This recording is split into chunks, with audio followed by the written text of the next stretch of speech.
Hey everyone, okay, makeup trends for 2012. Now, as you know with me, and I mentioned before in tutorials, trends to me really are about selling product and making money, but that doesn't mean that they're not fun to go through. So let's go through the list of the makeup trends that we're seeing for 2012. The first one is baby skin, also known as that flawless, smooth, untouched by time and the sun skin. Sheer, utter perfection. Is the most beautiful skin you can ever see. It's luminescent and flawless and beautiful.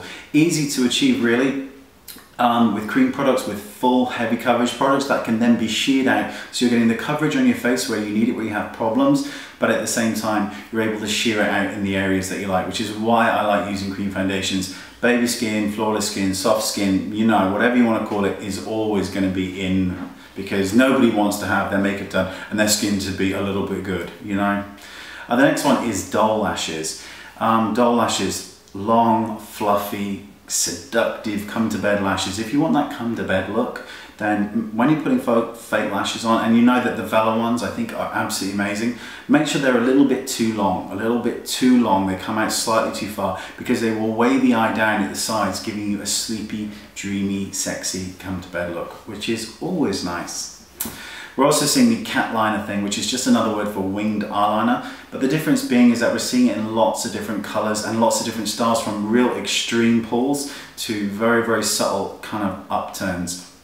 Great look. The only time it's really not that great a look is when you've got a really hooded eye that's kind of happened through age, where this part of the crease is coming right the way down and it's pulling down at the sides, because to get that real flick, it really just isn't going to work the way you want. And I've got a tutorial coming up on how to do winged eyeliner, obviously with a piece of tape, which is great, but also showing a technique where you just tilt your head to the side and you get the perfect winged look. So that might be exciting for some of you.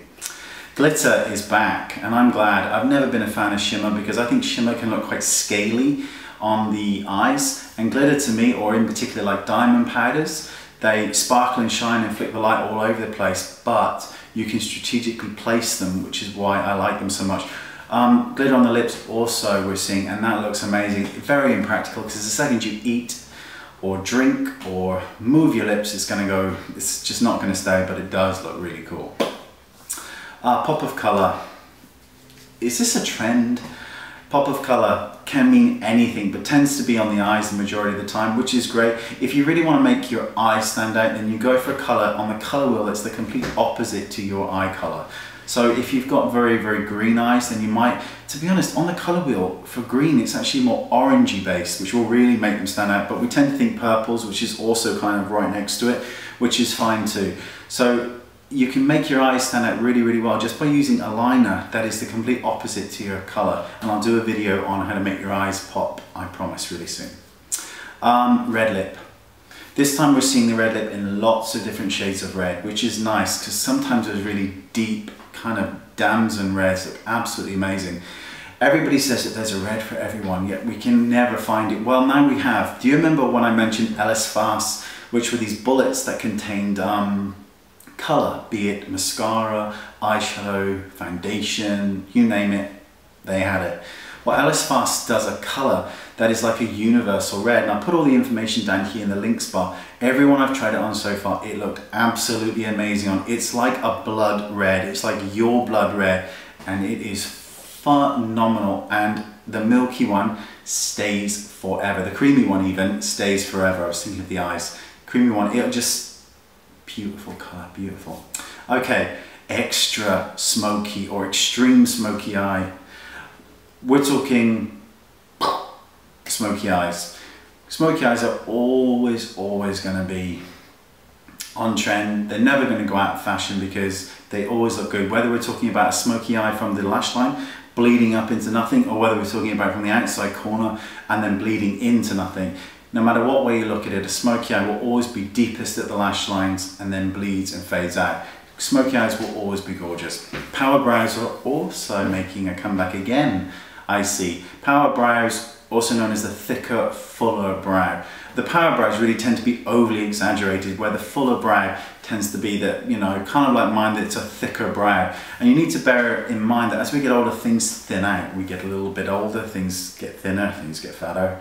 And I've mentioned it time and time again, but bears repeating that when you look at cartoons, the evil witch always has very thin, very arched eyebrows because it's a very hard look.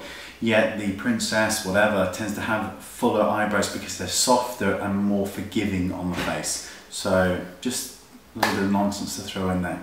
And last but not least is the rosebud lips, which is basically a sheer tint of nothing, where you kind of bite your lips and they go a bit pink.